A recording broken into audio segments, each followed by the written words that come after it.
Queremos saludarles, mis apreciados hermanos y amigos, en este su programa Biblia al alcance de todos, un repaso a la escuela sabática. Una vez más nos encontramos en este precioso día con el pastor Nelson Hernández, pastor de la Iglesia Central. Bienvenido.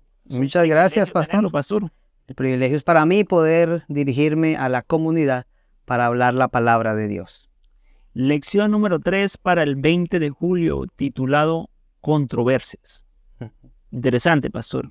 Claro que sí. Pero como es costumbre en nuestro programa, antes de abrir la palabra de Dios, pedimos que el Espíritu Santo nos ayude a discernir las Sagradas Escrituras. ¿Qué tal, pastor, si tiene el privilegio y nos dirige en oración? Muchas gracias. Oremos entonces. Excelso Dios, gracias porque en tu amor sostienes nuestra vida. Gracias porque nos das muestras de tu amor permanentemente.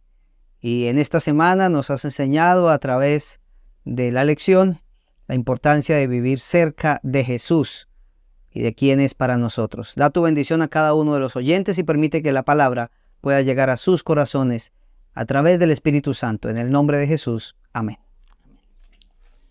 Vamos a estudiar, mis apreciados hermanos, el libro de Marcos, el capítulo 2 y prácticamente parte del capítulo 3, pastor. 5 maravillosas historias. De antemano, en esas historias había una muestra clara del mensaje de Jesús y también de la controversia que causaba con los judíos. Ya que, pastor, pareciera que el mensaje de Jesús es un mensaje políticamente incorrecto.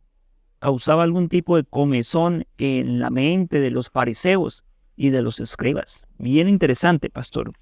Hay un milagro, el primer milagro que narra ya el Evangelio de Marcos, el capítulo 2, a partir del versículo 1, tiene que ver con el paralítico. Y cuando yo leía la lección, pastor, yo decía, ¿cuán importantes son los amigos? Bueno, yo no sé qué tantos amigos tenga, pastor, pero yo sé que usted es de amigos. Sin embargo, en la época antigua, tener un amigo no era como ahora, porque la persona tenía una condición social muy difícil, de salud. Y bueno, las personas que tenían algún tipo de problemas físicos eran vistos de manera equivocada. Los judíos creían que era proporcional a sus pecados y de alguna manera, pues en algún sentido tendrían razón, pero no era porque la parálisis no le había llegado por la cantidad de pecados que tenía. Bueno, sin embargo, tener amigos es importante. Miren, ¿sabe el nombre de los 4? No, es que la Biblia no lo registra. ¿Y sabe el nombre del paralítico? Tampoco. ¿Por qué no lo registra la Biblia? Porque nosotros aquí haríamos una cosa espectacular con esos 4 hombres que fueron capaces de llegar sudados al templo, llegar de último, porque ya la gente había llegado primero porque estaban haciendo un esfuerzo, trayendo entre 4 a 1 para ponerlo a los pies de Jesús. Pienso que los amigos debemos hacer una tarea especial y es buscar la manera y hacer cualquier esfuerzo de cooperación para que una persona llegue a los pies de Jesús. Si el milagro se realiza, pues qué bendición. Si no se realiza, nosotros cumplimos la tarea. Pero esa no era la esencia de la lección. La lección era una controversia que se generó allí. ¿Cuál era la controversia? En el momento en que ellos entraron por el techo, ustedes conocen la historia, la palabra de Dios dice, viendo Jesús, Marcos capítulo 2, versículo 5, al ver Jesús la fe de ellos es la fe de ¿quién? Parece que es de los 4, pero no, la fe es de los 5, porque el otro también permitió que lo metieran allá por la parte de arriba. Y le dijo al paralítico, hijo, tus pecados te son perdonados. ¿A qué venía él? Pues sencillamente a que lo sanaran físicamente. Pero el Señor sabía cuál era su más grande necesidad. Y su más grande necesidad era su vida espiritual. Así que el perdón de los pecados era lo más importante. Solo había un problema. Y es que todos los fariseos que estaban allí en el lugar sabían perfectamente que el único que puede perdonar pecados es Dios. Y si ellos sabían eso, pues lo tenían claro. Pero escuchar a un hombre decir, hijo, tus pecados te son perdonados, se convirtió para ellos en una controversia tan fuerte, y Marcos la resalta porque quiere resaltar quién era Jesús. Así que lo primero que dice es sencillo. Jesús les dice, ¿qué es más fácil?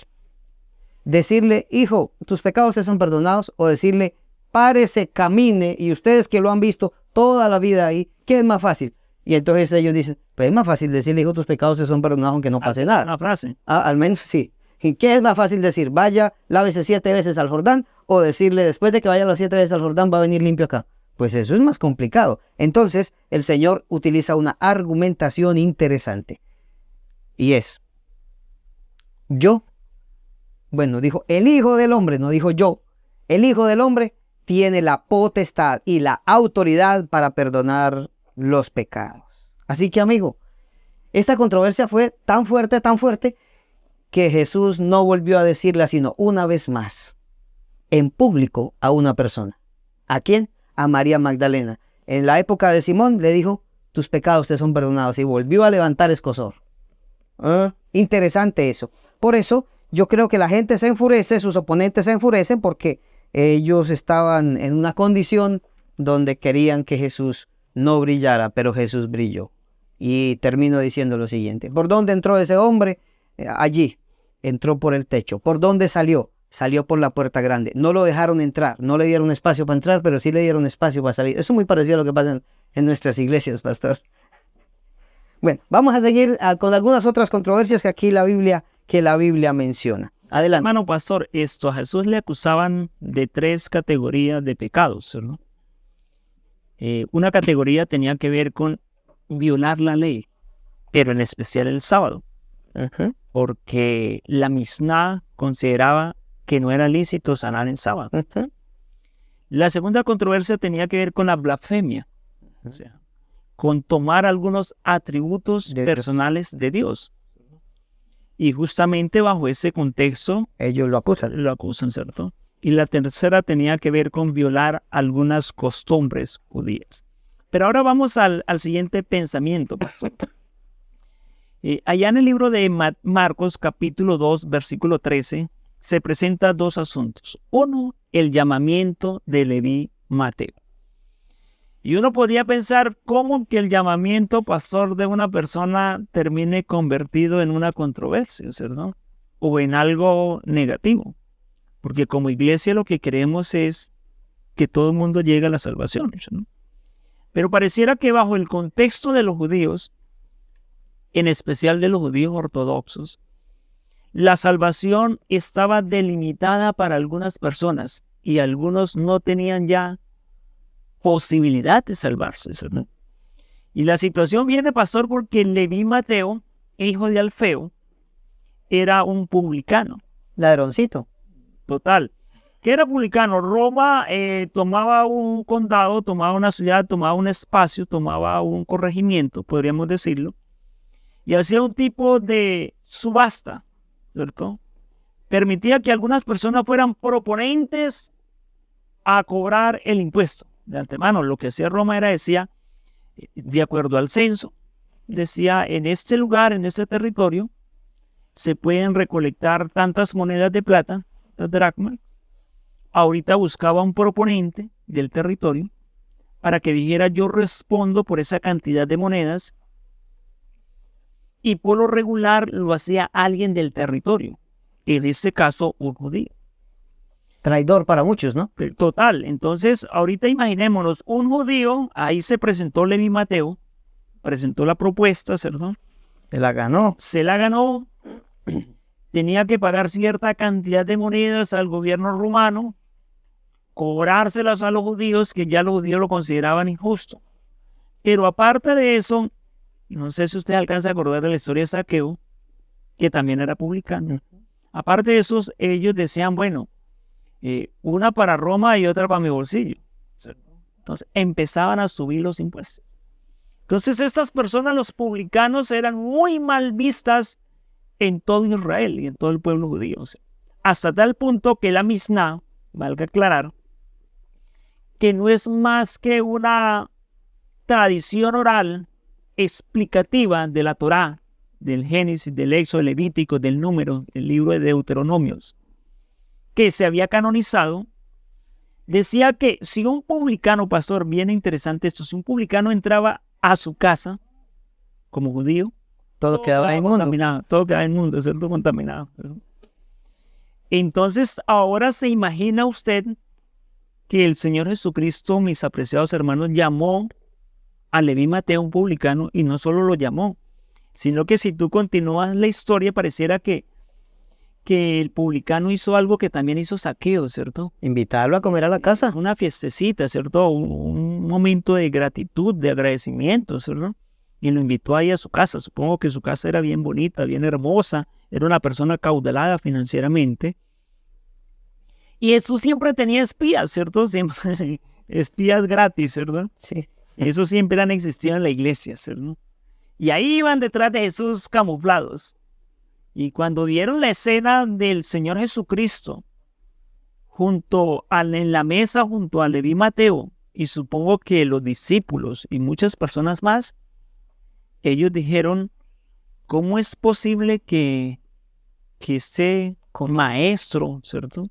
Este rabí, este que se hace llamar el Hijo del Hombre, este que sana paralíticos, que perdona pecados, esté en medio comiendo y bebiendo con hombres pecados? Y lo que es más, pastor, usted sabe que los judíos tenían 2 días especiales para ayunar. Entonces parece que era uno de esos días en los que ellos lo vieron y dijeron, los discípulos suyos no ayunan y además usted tiene un problema serio. Que es la segunda parte de la sección, de la lección. Entonces, mis apreciados, ¿qué pudiéramos decir, pastor? Pudiéramos decir que Jesús lo dijo claramente. Jesús dijo, miren, mis apreciados hermanos, Jesús siempre utilizaba unos métodos de enseñanza maravillosos. Lindo. Mire, para que todo el mundo entendiera.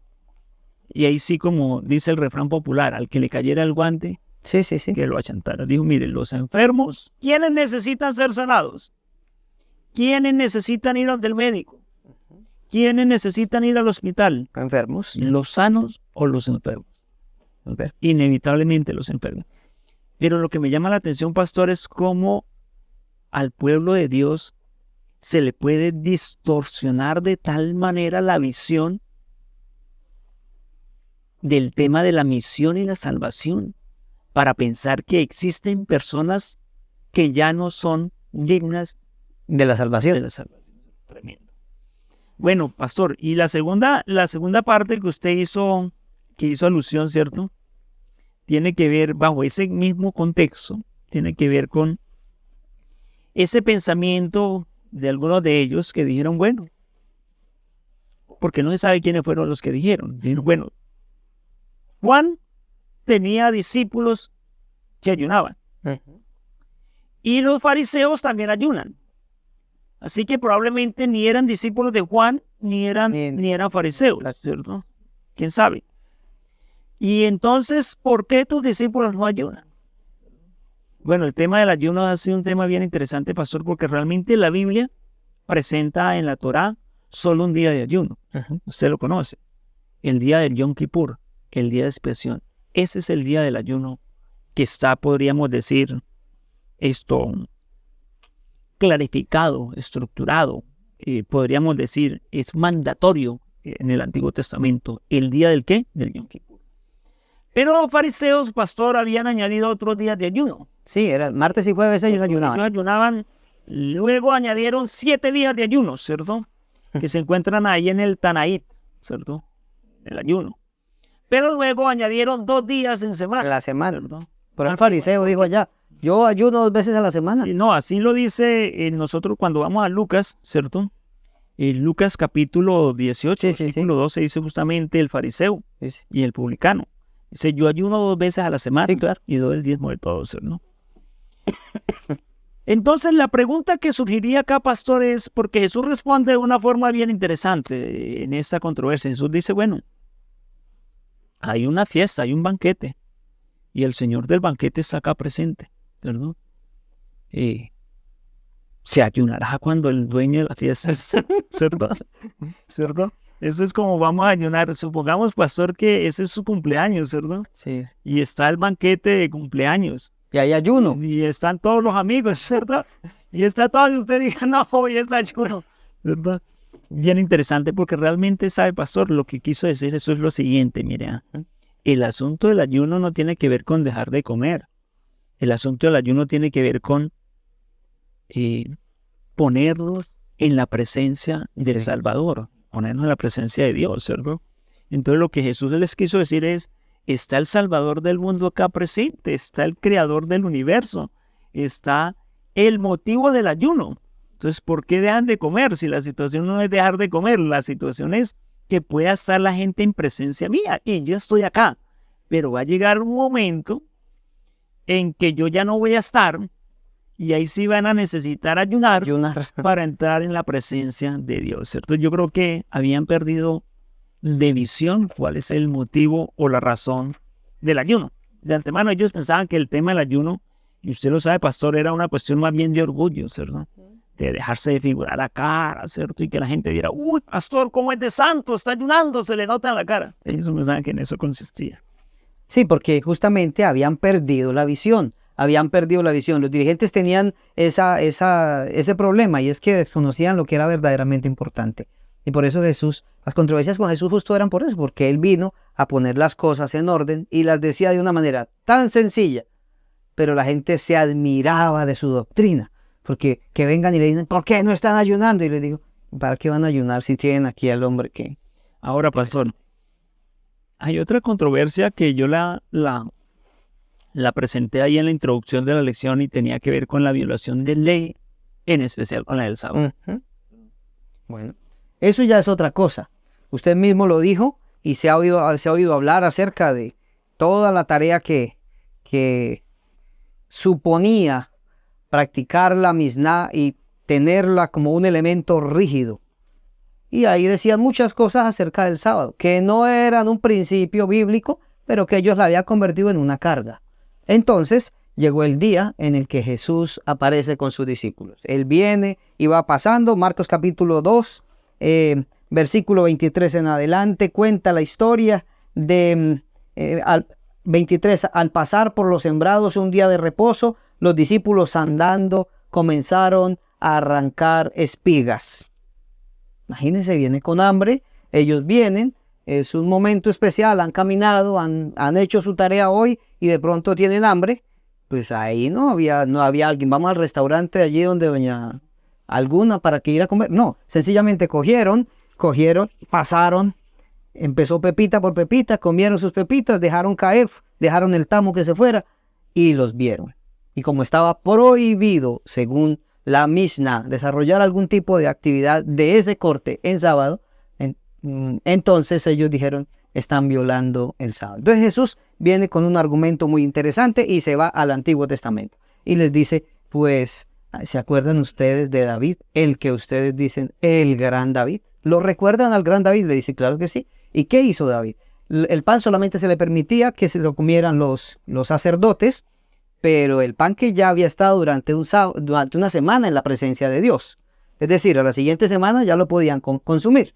Y llegó un sábado, me imagino que era el pan, no era tan fresco, pero David tenía hambre y David tomó el pan del santuario, tomó el pan de la preposición y ellos comieron.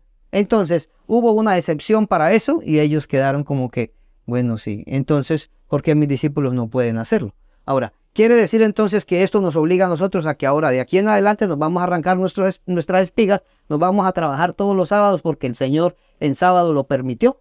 ¿Qué dice? De ninguna manera. ¿Ah? De ninguna manera, pues. Claro que no, claro que no. Lo que pasa es que lo más interesante e irónico del asunto es una cosa. Dijeron después de eso, vamos a matar a Jesús. O sea, ¿qué era más complicado? ¿Qué era, digámoslo así, si vamos a colocar un nivel de pecados, qué era más pecado? ¿Ir y coger una espiga y comérsela en sábado o maquinar la muerte de alguien? Entonces estaban quebrantando el sábado supuestamente, pero ellos estaban transgrediendo el sábado de una manera más terrible todavía, pensando en la muerte de otra persona. Así que me agrada la manera como el Señor dice, como Marcos lo describe, porque Marcos dice en el versículo 27, y también les dijo, el día de reposo fue hecho por causa del hombre. ¿Qué fue primero, el hombre o el día de reposo? El hombre. Y luego el día de reposo. Y no el hombre por causa del día de reposo, pero ellos habían hecho una carga tan grande que todo era sirviéndole al sábado, sabiendo que el sábado es que nos sirve a nosotros. Por lo tanto, lo confirman y esto era la esencia de la lección. La esencia es el versículo 28. Por tanto, el Hijo del Hombre, es decir, Jesús, es Señor aún del día de reposo. Y él dice, ¿cómo se hacen las cosas? Si ayer dijeron, tiene autoridad para perdonar pecados, ahora dice, él mismo del que tiene autoridad para perdonar pecados, Él es el Señor del día de reposo, sigue siendo el Hijo de Dios. Amén, pastor. De antemano, podríamos decir, mis apreciados, dos cosas, pastor. Uno, durante esta semana es bien interesante ver cómo hay personas en la iglesia que están muy pendientes a mirar todo lo negativo, ¿cierto? O sea, realmente no quedar maravillado con el milagro, sino mirar lo negativo, buscar lo negativo. Lo segundo interesante, pastor, es que Jesús, yo creo que le dio como una profundidad al tema del sábado, ¿cierto? Algunos acusan a Jesús de haber robado, ¿cierto? Porque iba pasando por los sembrados. Pero la ley judía de aquella época permitía que una persona pasase por un sembrado y pudiera tomar lícitamente por la ley lo que él pudiera comer. Lo que no era lícito era llevar para la casa. Así que Jesús no mandó a robar, lo que hay que clarificar. Ni a pasar por la maicera en sábado temprano con un costal, ¿no? Lo segundo que hay que clarificar, hermanos, es que la Misná había distorsionado el tema del sábado. Y había colocado el sábado por encima del hombre, ¿cierto? Y usted sabe que realmente toda la creación fue hecha para el hombre, ¿cierto? Entonces ellos lo habían colocado, o sea, como que si está enfermo, no lo podemos sanar, porque es más importante el sábado que el enfermo, ¿cierto? Y si están con hambre, no pueden comer, porque es más importante el sábado, ¿cierto? La hermana Guaya ya en el Deseo de toda la gente es el capítulo 29, que es un tema que clarifica eso, ¿cierto? El título es el sábado. Ella dice, todo lo que se realiza en sábado en pos de la salvación de los hombres es lícito hacerlo. Es permitido. Es permitido hacerlo. Y justamente era lo que hacía Jesús, ¿no? Ahora, pastor, vamos a un tema que es bien interesante, pastor, y yo sé que usted va a hacer un buen aporte acá. Y tiene que ver con la blasfemia del Espíritu Santo, ¿cierto? ¿En qué consistió? Bueno, usted sabe que hay evangelios sinópticos, que consiste en que la historia de Marcos se encuentra también en Lucas y también se encuentra en Mateo. Así que Marcos acá resume, pero me gusta cómo lo presenta Mateo, ¿cierto? Mateo el capítulo 12 lo presenta de una forma, podríamos decir, más interesante y desde otra perspectiva, que da más claridad. Mateo dice que había un hombre que estaba endemoniado y era ciego. Allá en Mateo capítulo 12, versículo 22, entonces le fue traído un hombre endemoniado y ciego y Jesús lo sanó. De tal manera que el ciego y mudo veía y hablaba. Eso fue un milagro para glorificar el nombre de Dios, inevitablemente, donde la gente debiera ponerse muy gozosa y feliz y contento. Pero ahí estaban los que ven todo lo negativo y los detractores. Yo creo que eran los mismos que estaban allá cuando sanaban paralíticos. Sí, total. Uno a veces los identifica. Así, mi apreciado pastor, que ellos dicen, este está sanando y echando demonios, no por el poder de Dios a través del Espíritu Santo, sino que lo está haciendo a través de Belzebú, el príncipe de los demonios. O sea, como que... Entonces Jesús les resume, pastor, y usted lo puede leer ahí en Mateo y en Marcos. Jesús le dice, bueno, Satanás no se puede echar a sí mismo. O sea, una casa dividida no funciona. Un reino dividido no funciona. ¿Se imagina usted eso? Entonces Jesús dijo, no, ¿cierto? Y bajo ese contexto, entonces le dice lo siguiente Jesús, Mateo capítulo 12, versículo 32. Cualquiera que dijera, versículo 31, por tanto os digo, todo pecado y blasfemia le es perdonado a los hombres. Todo. Mas los que blasfemian contra el Espíritu Santo no les será perdonado. Así es. ¿Cierto? Y ha sido un texto motivo de mucho estudio. No, mucha teología hay ahí. Cualquiera que dijera alguna palabra en contra del Hijo del Hombre, sea en contra de Jesús. De Jesús le será perdonado. Le será perdonado. Pero el que habla en contra del Espíritu Santo no le será perdonado ni en este siglo, ni en el venidero. Ahí pareciera decir, pastor, un lector rápido de la Biblia puede pensar que como que Jesús está por debajo del Espíritu Santo, ¿cierto? Así que hablen mal de Jesús pero no hablen mal del Espíritu Santo porque el Espíritu Santo está por encima de Jesús, ¿cierto? Y sabemos que en el tema de la deidad no es así. El Padre, el Hijo y el Espíritu Santo están en un mismo nivel. Pero, ¿qué es lo que pasa, pastor? Lo que pasa es que el Hijo del Hombre, Jesucristo, tenía una misión, tiene un radio de acción, tiene una función. Específica para un tiempo específico. Para un tiempo específico. Gracias, pastor, por ese dato. Pero el Espíritu Santo tenía una función. Tenía una función. Y vamos a esa función del Espíritu Santo, pastor. Creo que está en Juan, pastor. En Juan, si yo leo acá esto y usted me ayuda también a leer, por ejemplo, el capítulo 14 dice, yo rogaré al Padre, versículo 16, que os envíe un consolador para que esté siempre con vosotros. Ese consolador es el Espíritu de verdad. Jesucristo va para el cielo, le dice a los discípulos que no estén tristes, que mientras Él vuelve va a dejar al Espíritu, ¿qué? Santo.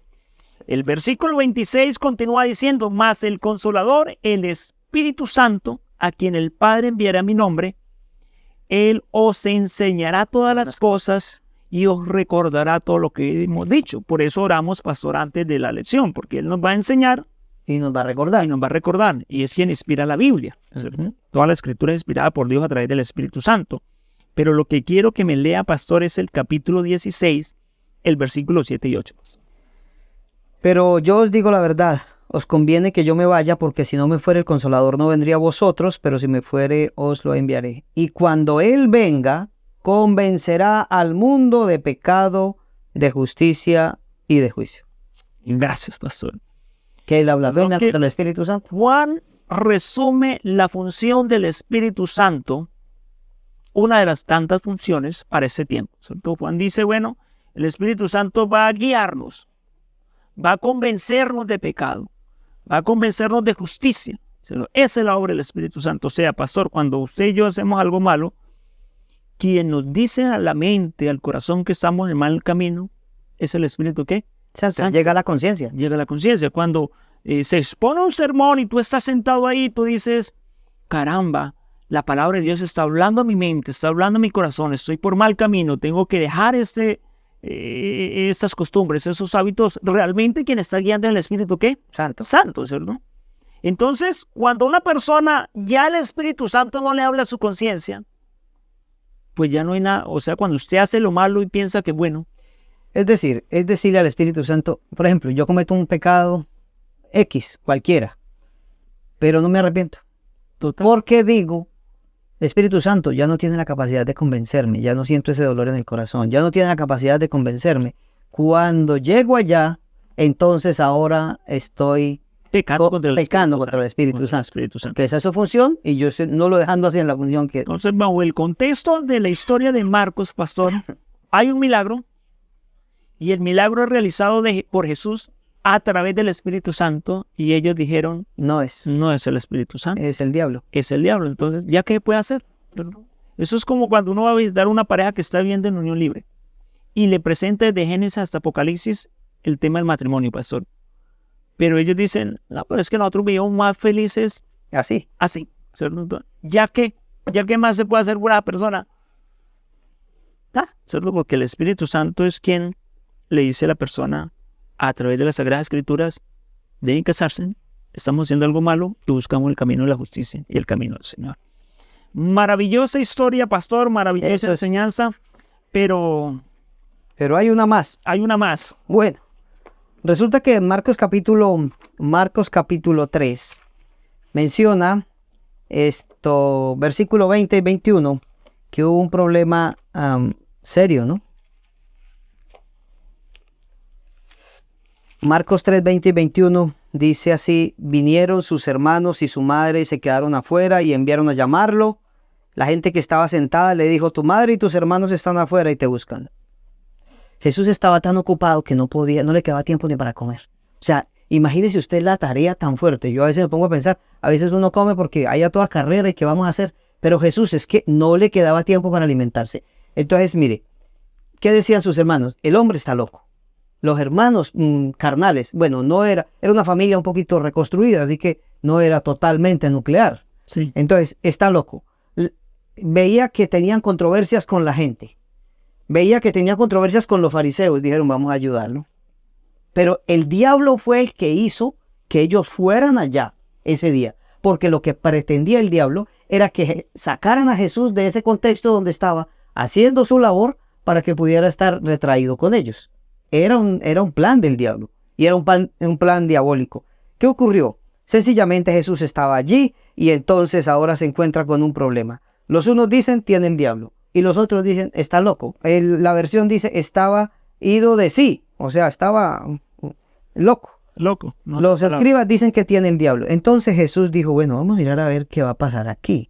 Llegó el momento. La controversia ya no fue solamente con sus detractores. Ahora sus detractores eran los de su misma casa. Pastor, estuve leyendo el pastor Roberto Badenas, él escribe el libro de Encuentros, pero el único capítulo que se llama Desencuentros es este, el que habla de por qué le habló es que parece que hubiera desdeñado a María y a sus hermanos. No son nada.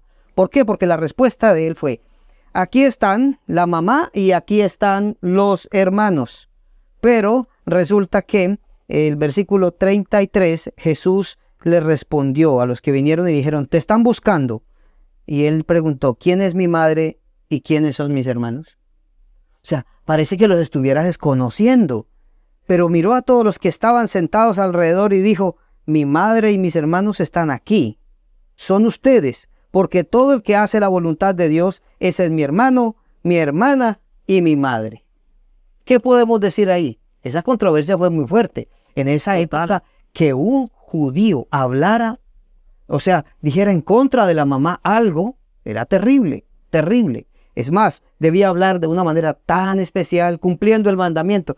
O sea, con solo decir quién es mi madre y quiénes son mis hermanos, ya estaba violando el mandamiento quinto. Entonces, la controversia se da porque le dice, hay una casa dividida. Es la de ustedes y también la mía. La mía también está dividida. Pero, tranquilos, yo lo resuelvo. ¿Cómo? Sencillamente, mi familia no son solo ellos. Mi familia son los que hacen la voluntad de Dios. Y en ese preciso momento, la familia de Jesús no estaba haciendo la voluntad de Dios, sino estaba haciendo algo que afectaba el trabajo y la misión de Jesús. Pero ya más adelante usted los ve juntos otra vez. ¿Qué fue lo que pasó? Pues en un momento de desencuentro, como lo dice Roberto Badenas, la situación se tornó difícil. Yo no sé cómo están las cosas en las casas de nuestros hermanos. Sabemos cómo están en las de nosotros, pastor. Y algunas veces hay esos desencuentros. Pero la escena dice claramente que quien hace la voluntad de Dios se convierte en parte de la familia de Dios. La familia pues está constituida hoy espiritual por los que hacen la voluntad de Dios. El resto no podemos decir que no son familia, porque hay hijos obedientes, hay hijos desobedientes, pero la esencia de aquí es que ahora el Señor dice, no estoy loco, tampoco hago cosas por el diablo. Dios sigue dirigiendo mi vida y lo afirma Marcos para decir, la voluntad de Dios está aquí explícita. Y yo creo, mi pastor, que el buen lector de la Biblia debe entender también cuando Jesús se presenta como 100% humano y cuando Jesús se presenta como 100% divino. Las dos naturalezas que convergen, ¿no? Inevitablemente en este momento Jesús no se estaba presentando como humano, ¿cierto? Porque como humano hubiera mandado a seguir a su madre, a sus hermanos. Siéntate aquí al lado mío. Siéntate acá, conversemos. Pero usted dijo algo bien interesante. El diablo fue quien llevó a la familia ya para distraerlo de su labor. De su labor. No de su labor humano, sino de su labor divina. Entonces, él dijo, no, esto realmente, hablando como divino, dijo, aquí mis hermanos y mis hermanas y mi madre y mi padre son todos los que hacen la voluntad ¿de qué? De Dios. De Dios. Y nuestros hermanos en la iglesia hay muchos que pues por situaciones de seguir a Jesús se encuentran en unas condiciones muy complejas con el resto de la familia. Y si usted, hermano, en este momento está viviendo una situación tal, con algún integrante de su familia que de alguna manera desdeña de usted por ser parte, sepa que usted es parte de la familia de Dios y eso está por encima de muchas cosas, pero tiene que hacer todo lo posible por tener una buena comunicación con su familia nuclear, con su familia especial, con su familia de acá de la tierra, su familia terrenal y no su familia espiritual. Pastor, hemos estudiado 5 lecciones que prácticamente cada uno de estos milagros podríamos dedicarnos mucho tiempo a estudiar, a profundizar. Lamentablemente el tiempo es corto. Pero yo quisiera, pastor, que usted me le dijera algo a una persona en 30 segundos. Algo que usted diga, se les puede olvidar todo, pero esto me quedó a mí en el corazón y quiero compartirlo. Bueno, primero, Jesús tiene potestad para perdonar pecados. Debes ir ahí. Segundo, hay que traer a alguien a los pies de Jesús para que el Señor haga el milagro. Tercero, el sábado sigue vigente. Y sigue vigente porque es el día del Señor y es esto. Él sigue siendo el Señor del sábado. Cuarto, ayunemos las veces que podamos, en la medida que... Pero vivamos una experiencia de fe y vivamos en la presencia de Dios. Y por último, aquí está una familia que necesita ser restaurada y es su familia y la mía. Familias para el reino de los cielos. Ese Jesús que vivió esa situación con su familia también es capaz de mirar las situaciones que nosotros vivimos. Entonces, acerquémonos a ese Jesús que perdona pecados, que mira a las familias, que ayuda, que ama y que está dispuesto a salvar. Mis apreciados amigos, yo quisiera comentarte algo de corazón a corazón. Los judíos, con muy buenas intenciones, tomaron la palabra de Dios, la Biblia, el Antiguo Testamento, y con muy buenas intenciones lo rodearon de explicaciones, de conceptos, de enseñanzas que nublaron el centro del Evangelio.